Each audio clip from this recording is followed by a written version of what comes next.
অন্ধ্রপ্রদেশে কাঁঠালের সিজন শুরু, একটা ডিমে দুটো কুসুম। কোনো রকম হেল্পিং হ্যান্ড ছাড়া একা হাতে বাচ্চা সংসারে কাজবাজ আর সংসারে পজিটিভিটি এনার্জি কিভাবে বজায় রাখি সেটাই থাকছে আজকের ভিডিওতে। হ্যালো সবাইকে, নমস্কার। সকলে কেমন আছো? আশা করছি সবাই খুব খুব ভালো আছো। সকাল এখন 6:30, একটা শখে পরিণত হয়েছে আজকের সকালটা আমার ঘুম থেকে উঠেই। এত বড় একটা শখ পাবো সেটা ভাবতেও পারিনি। এই যে ক্যাপসিকাম গাছটা দেখছো, একে আমি নিজে হাতে লাগাইনি, ওই ক্যাপসিকাম কেটে এখানে ওই বীজ ফেলেছিলাম, সেখান থেকেই হয়েছে। গাছ ভর্তি ক্যাপসিকাম আর ফুল এসে ভরে গেছে, দেখে তো ভীষণ ভালো লাগে। কোনো রকম কোনো যত্ন ছাড়া একাই হয়ে কি দারুণভাবে ক্যাপসিকাম দেওয়া শুরু করেছে।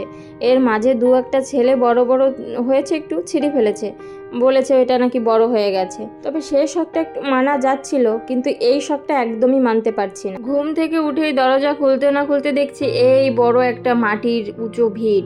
ভাবলাম কি হলো, এসে দেখি ক্যাপসিকাম গোড়া থেকেই দেখো সারা রাত ইঁদুরে মাটি তুলেছে। ভাগ্যিস ক্যাপসিকাম গাছের গোড়াটা কাটেনি, শুধু ওই গোড়ার দিকে মাটিটা এমনভাবে তুলেছে, এখন গাছটা এমনিতেই হয়তো মরে যাবে। নিচে শিকড়গুলো সব কেটে দিয়েছে, আর না হয় কোনো ব্যবস্থা না নিলে আজকে রাতে নির্ঘাত কাটবে। কারণ একবার ইঁদুরের চোখ গিয়েছে, সেখানে আর মনে হয় রেহাই পাবে না। আমার সঙ্গে সঙ্গে ছেলেও শখ, ও বারবার বলছে মা আমি এটা করিনি। আর এইদিকে আমার বড় একটু কেরামতি দেখাচ্ছে, ওখানে নাকি জল ঢাললে ওখান থেকে ইঁদুর বেরিয়ে আসবে। রাতের কাজ করেছে ইঁদুরে, এখন ওই গর্তে বসে আছে, বর জল ঢালবে, সেখান থেকে ইঁদুর বেরোবে। ইঁদুরের ভয় আমরা সবাই পাই, কিন্তু তাও কোনো রকম ভয়কে জয় করে ছেলে মেয়েকে নিয়ে একটুখানি কিছুক্ষণ ধরে কেরামতি দেখিয়ে যার যে কাজ সেই কাজ করতে শুরু করলাম। ছেলেকে রেডি করি, স্কুলে পাঠিয়ে দিয়েছি, সকালের বাসি কাজ বাজও হয়ে গেছে, এবার পুজোটা করার পালা। হঠাৎ করেই তো ভীষণ গরম পড়েছে, আর এখানে তো গরমের কথা আর নাই বা বলি। আর এই গরমের সময়টা না, সকালটা একটু আগে আগে ঘুম থেকে উঠে কাজবাজগুলো করে নিলে একটুখানি স্বস্তি পাওয়া যায়। স্নান করে এসেছি, তাও গরমে ঘামছি, কিন্তু তাও একটা শান্তি যখন আমার মহাদেবকে একদম সুন্দর মন ভরে ফুল দিয়ে পুজো করতে পারি, আর আসন থেকে এরকম একটা পজিটিভিটি ভাইবস সুগন্ধ আমার ঘরের মধ্যে সব সময় মহমা করে। তখন গরমে কষ্ট পেলেও মনের মধ্যে একটা শান্ত ভাব কাজ করে। আমাদের বাঙালিরা তো আমরা সন্ধি পুজোটাও খুব মন ভরে নিষ্ঠা ভরে দেই, তবে এখানে জানো তো সবাই না ঘরে সন্ধে পুজোটা দেয় না, সকলে মন্দিরে যাওয়ার চেষ্টা করে। তাই আমারও আজকাল আর এখন সন্ধেটা না দেওয়া হয় না। পুজো করে উঠতে উঠতে ছেলেকে রাখতে গিয়েছিল বর, তখন ফেরার পথে এই কাঁঠালগুলো নিয়ে এসেছে। এই বছর এই প্রথম গরমে আমাদের ঘরে কাঁঠালগুলো এইভাবে ছাড়িয়ে বিক্রি করা হয়, এতে বেশ সুবিধাও কিন্তু আছে। ছাড়ানোর কোনো ঝামেলা থাকে না, এই কোয়া হিসেবে দাম ধরে বিক্রি হয়, একটা কোয়া 2 টাকা 3 টাকা করে, যার যতটুকু দরকার পরিমাণ মতো নিয়ে আসা যায়। বাড়িতে এখন গাছে ইঁচড় ঝুলছে, আর এখানে কাঁঠালের সিজন শুরু হয়ে গেছে। যখন ওখানে শুরু হবে এখানে সিজনটা শেষ। এখন তো দিনটা একটু বড়, চেষ্টা করি সকালবেলার ব্রেকফাস্টটা করার, কিন্তু সেটা আর খুব বেশি হয়ে ওঠে না। একদিন হয়তো 2 দিন হয় না। মাঝে মাঝে তো আমি খাবারটা তৈরি করে ভাবি একটু এখন বসে নিলিবিলি খাবো, আমি এই কাজটা করে নিই তারপর খাবো, তাহলে একটুখানি শান্তভাবে খেতে পারবো। এই করে করে জানো তো পুরো রান্নাটা শেষ হয়ে যায়, কিন্তু আমার ব্রেকফাস্টটা ঠিক ওইভাবেই থালায় সাজানো থাকে।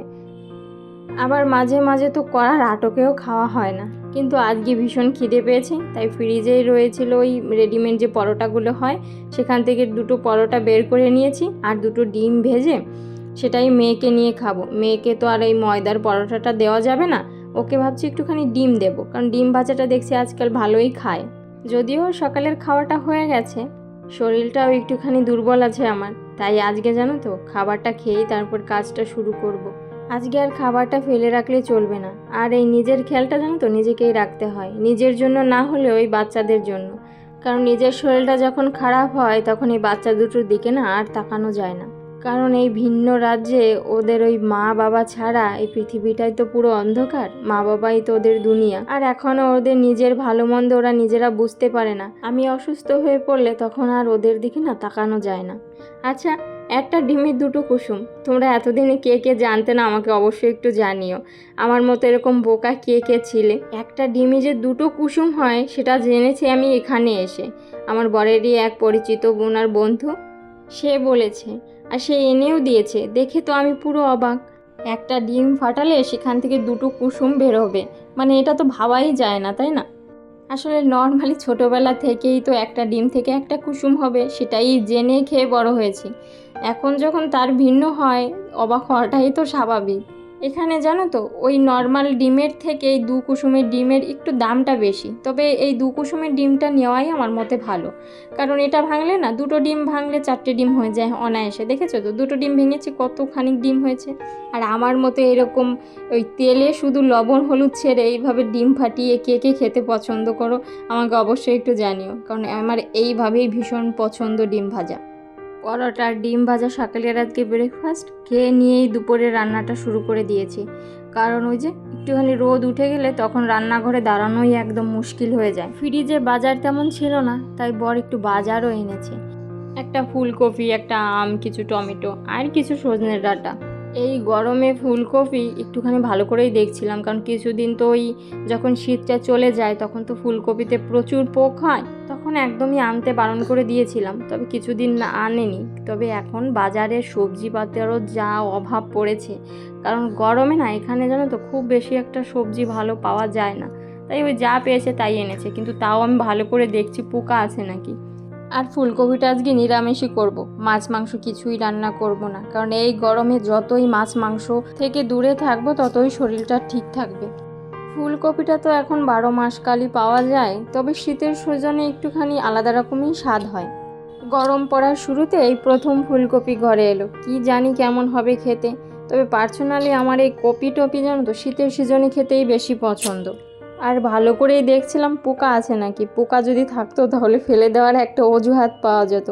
অনেক দিন ধরে জানো তো একটা পাতাকপিও পড়ে রয়েছে, শুধু এই রান্না করার অনিচ্ছাতে ওইভাবেই পড়ে রয়েছে, কারণ ওই যে বললাম গরমে এই কফি টপি আমার একদমই পছন্দ নয়। কিন্তু বোয়ারি বার কী করবে বলো, ওই এক সবজি যদি সব সময় থাকে তখন না এনেও তো আর উপায় নেই। সবজির দামের কথা নাই বললাম, তোমাদের না একদিন দেখাবো এখানকার বাজার। সজনেগুলো তো দেখেই বোঝা যাচ্ছে একে যে কবে গাছ থেকে পেড়েছে, আবার বাজারে এনেও যে কতদিন রেখেছে তার ঠিক নেই, কাটতে গেলেও না ঠিক করে কাটছে না। তবে আজকে আর একে রান্না করব না, কালকে ডালের সঙ্গে দেব। আর একে যদি এইভাবে রাখি তাহলে আর কালকে বোধহয় দেওয়া যাবে না, তাই একটুখানি পরিষ্কার করে ওই ফ্রিজে রেখে দেব। আমার নাক মুখ দেখে একদম বুঝতে পারছো আমার রান্না করার আজকে একদম ইচ্ছা নেই, জানো তো, কারণ পছন্দের যদি সবজি না হয় না তখন রান্না করতেও কোনো রকম এনার্জি পাওয়া যায় না। কিন্তু কি করা যাবে বলো, খেতে হলে তো রান্না করতেই হবে, বাজারে যেটা পাওয়া গেছে এখন সেটা দিয়ে কাজ চালাতে হবে। তবে পছন্দের সবজি পছন্দের খাবার রান্না করার কিন্তু আলাদা রকম একটা এনার্জি শান্তি কাজ করে, অতটা ক্লান্তি কষ্ট আসে না। ওইদিকে ভাতটা বসিয়ে দিয়েছিলাম, ভাতটাও হয়ে এসেছে। সজনে ডাঁটাগুলোকে পরিষ্কার করে ফ্রিজে রাখা আরও কিছু কাজ করে নিয়েছি, আর এর মাঝে তরকারিটাও আমার অনেকটা হয়ে এসেছে। এবার এখানে একটুখানি বেশ কিছু ধনে পাতা দিয়ে নামিয়ে নেব। ফুলকপিটা বাচ্চাদের দেবো না, তাই একটু ঝালঝালি করলাম, কারণ এমনিতেই গরমের সিজনে ফুলকপি, তারপর যদি আবার ঝাল ছাড়া রান্না করি তাহলে একদমই খেতে ভালো লাগবে না। আর বাচ্চারা এমনিতেও ফুলকপি খেতে খুব একটা ভালো পছন্দ করে না, তাই ওদেরকে একটুখানি আলু সয়াবিন দেবো। আলু সয়াবিনটা ওরা ভীষণ পছন্দ করে খায়। আমার ছেলে তো বলে চিকেন, ওর চিকেন খেতে চাইলে ওকে একটুখানি সয়াবিন রান্না করে দিলেই ও খুশি। অরিজিনাল চিকেনটাও অত বেশি ভালো খায় না, সয়াবিনটা যতটা ভালো খায়। তাই দু ভাই বোনকে একদম কম মশলা কম ঝাল তেলে একটুখানি মাখা মাখা করে টমেটো দিয়ে সয়াবিন রান্না করে দেব। আর আমাদের জন্য একটুখানি টমেটোর চাটনিও করব, তার জন্য দেখো থাল ভরে কি সুন্দর আমি ছোটো ছোটো করে টমেটো কেটে রেখেছি, দেখতে ভীষণ ভালো লাগছে। দুপুরে রান্না বাড়া করার পরে খেয়ে দিয়ে একটুখানি শুয়ে পড়েছিলাম, ছেলেও স্কুল থেকে চলে এসেছে। আর ছেলের এখন জানো তো ওই 8টা থেকে 12টা অবধি স্কুল চলছে, 10-এর পরীক্ষা চলছে। আর এখন তো গরমটা অনেক পড়েছে, তাই বাচ্চাদেরকে মর্নিং শিফটে স্কুলটা দিয়েছে। এটা বেশ ভালোই হয়েছে, এতে হয় কি দুপুরের যে গরমটা সেটা বাচ্চারা একটুখানি নিলিবিলি ঘরে নিজেদের মতো করে থাকতে পারে। তবে হঠাৎই গরম পড়াতে জানো তো দুটো বাচ্চারই শরীরটা ভীষণ খারাপ, কারণ হঠাৎ করেই তো এসিটা চলছে আর গরমে বাইরে বসে খেলাধুলা করে ঘামছে, ওই ঘামটা বসেই বোধহয় একটুখানি ঠান্ডা কাশি হয়েছে। রাতে দুজনের একজনও ঘুমোতে পারছে না, তাই আজকে আর বেশি দেরি না করে একটুখানি ডাক্তারের কাছে চলেই এলাম। ডাক্তারের কাছে এলেই জানো তো ওরা দুজনেই সুস্থ হয়ে যায়, ওষুধও ঠিকমতো খাওয়ার প্রয়োজন পড়ে না। আর এদের জানো তো যেদিন জন্ম হয়েছে না সেদিন যে ডাক্তার একটা চেক আপ করে, সেই চেক আপটা দুজনেরই এই হসপিটালে হয়েছে। বলতে পারো ওই নিউ বর্ন থেকে ওরা এই হসপিটালে আসা যাওয়া করে, আর এখানে এলে ওদের বেশ ভালোও লাগে, আর ডাক্তারও বেশ যত্ন করে ওদেরকে দেখে। ওর বাবা ওখানে ওই ফাইলটা জমা দিচ্ছে, আর আমি এই দুটোকে নিয়ে এখানে একটু বসেছি, কিছুক্ষণ অপেক্ষা করতে হবে কারণ সিরিয়ালটা দেখছি বেশ লম্বাই পড়েছে। বাড়ি থেকে ফোন করে জানা যায় ডাক্তার আছে কি না, তবে এখানে এসেই যেন তো সিরিয়ালটা নিতে হয়, বাড়ি থেকে সিরিয়াল নেওয়ার কোনো উপায় নেই, তাই এখানে এলে একটুখানি অপেক্ষা করতে হয়। আর এই অপেক্ষাটা জানো তো ভীষণ একটা কষ্টকর, কারণ ওদেরকে ওই একটুখানি শান্ত করে রাখা ভীষণ ডিফিকাল্ট হয়ে পড়ে, কারণ সব বাচ্চা তো আর একরকম হয় না, আর হসপিটালে কোনো বাচ্চা ইচ্ছা করেও আসে না, সবার শরীরটা একরকম নয়, আর বাচ্চারা তো ওটা বোঝে না, তাই ওদেরকে জানো তো গিয়ে যাতে কোনো রকম ডিস্টার্ব না করে তার জন্য একটুখানি সচেতন থাকতেই হয়। চলো ডাক্তার দেখানো হয়ে গেছে, এবার নিচে মেডিসিন নেব। আর এই দিকে দেখো এই এক ঝাঁক ছাগল ছানা দেখে ছেলে মেয়ে দুজনেই মহা খুশি। আমরা তো জানি গ্রামে গরু ছাগল হাঁস মুরগি এগুলো দেখা যায়, তবে এখানে জানো তো শহরেই বেশি দেখা যায়, কারণ গরু ছাগল হাঁস মুরগি শহরেই বেশি পালা হয়। ওর বাবা এদিকে ওষুধ নিচ্ছে, আর ওই নিচে দাঁড়িয়ে দু ভাই বোনে খেলা করছে। ওই দেখো ওই বড়টা করছে ওকে একটু ধাওয়া মারছে, আর ওই ছোটোটা ওর বাবার কাছে গিয়ে লুকাচ্ছে, এইভাবে করে অনেকক্ষণ ধরেই খেলা করছে। দাঁড়াও দেখাচ্ছি, এই দেখো ওর বাবার কাছে ছুটে এসে লুকাচ্ছে, আর ওর দাদা ওকে পিছন থেকে ধাওয়া মারছে, কিন্তু কাণ্ডটা ঘটলো এখানে। এই দেখো ছেড়ে চলে গেল, আর ওই দেখেছো দুটো পা এসে দাঁড়িয়েছে, অপরিচিত একজন এসে ওখানে দাঁড়িয়েছে, ও ভেবেছে ওর বাবা, ও জড়িয়ে ধরেছে। আর ও নর্মালি তো বাইরের কোনো কারো কাছেই যায় না, আর অচেনা পুরুষ দেখলে জানো তো ও কারণে ভীষণ চিৎকার করে, কিন্তু যখন দেখতে পেয়েছে যে ওটা বাবা নয়, তখন একটুখানি ভয় পেয়ে গুটি গুটি পায়ে যখন বাবার কাছে এলো, এরপরে যখন উনি ডাক শুরু করলো যে আয় আবার, তখনই দেখো চিৎকারে আর থাকে কে, ওর বাবা ওনার কাছে গিয়ে দাঁড়াতে আরও বিশাল চিৎকার করে ওর বাবাকে মার শুরু করে দিয়েছে। চলো ওষুধ নেওয়া হয়ে গেছে, এবার বাড়ির পথে রওনা দিই। এই যে এই হসপিটালটাই ওই গত কয়েক বছর ধরে এই দুটোকে নিয়ে আসা যাওয়া, ছোট্ট থেকে ওই গুটি গুটি আস্তে আস্তে বড় হচ্ছে, এই হসপিটালে মাঝে মাঝে একটুখানি চেক আপ করতে আসা। তবে ঈশ্বরের কৃপায় জানো তো মন খারাপ নিয়ে এলেও হসপিটাল থেকে বেরোনোর সময় কিন্তু মনে একটা শান্তি নিয়ে যায়, কারণ ডাক্তার সব সময় একটা আশ্বাস দেয় ওদের তো কিছুই হয়নি, এই মেডিসিনটা খাওয়াও ঠিক হয়ে যাবে। আর ঈশ্বরের কাছে সবসময় এই প্রার্থনাটাই করি ডাক্তার যেন সব সময় এই কথাটাই বলে, ঈশ্বর যেন সব সময় প্রত্যেকটা মায়ের কোলের সন্তানকে সব সময় সুস্থ রাখে, ভালো রাখে, কারণ মা বাবার কাছে একটা সন্তানের জন্য এর থেকে বেশি চাওয়া পাওয়া আর কিচ্ছু থাকে না। চলে এসেছি ঘরে, ঘরে আসার সময় একটা পিৎজা নিয়ে এসেছিলাম, এবার এই পিৎজাটাকেই সবাই মিলে খাবো। ছেলে তো মহা খুশি, কারণ এই সমস্ত ফাস্ট ফুডও পেলে ও মনে হয় আকাশে চাঁদ পেয়ে গেছে। এনেছি ভেজ পিৎজা, চিকেন পিৎজা আজকে আনিনি, আর বাইরের চিকেন টিকেন না ওটা আমার খুব বেশি একটা পছন্দ হয় না, তাই ওই ভেজটাই এনেছি। আজকের মতো তবে ভিডিওটা এখানেই রাখি, যদি তোমাদের কিছু ভালো লাগে অবশ্যই কমেন্টে জানিও। সবাই খুব খুব ভালো থেকো, সুস্থ থেকো, সাবধানে থেকো, দেখা হবে আবার নতুন একটা কোনো ভিডিওতে।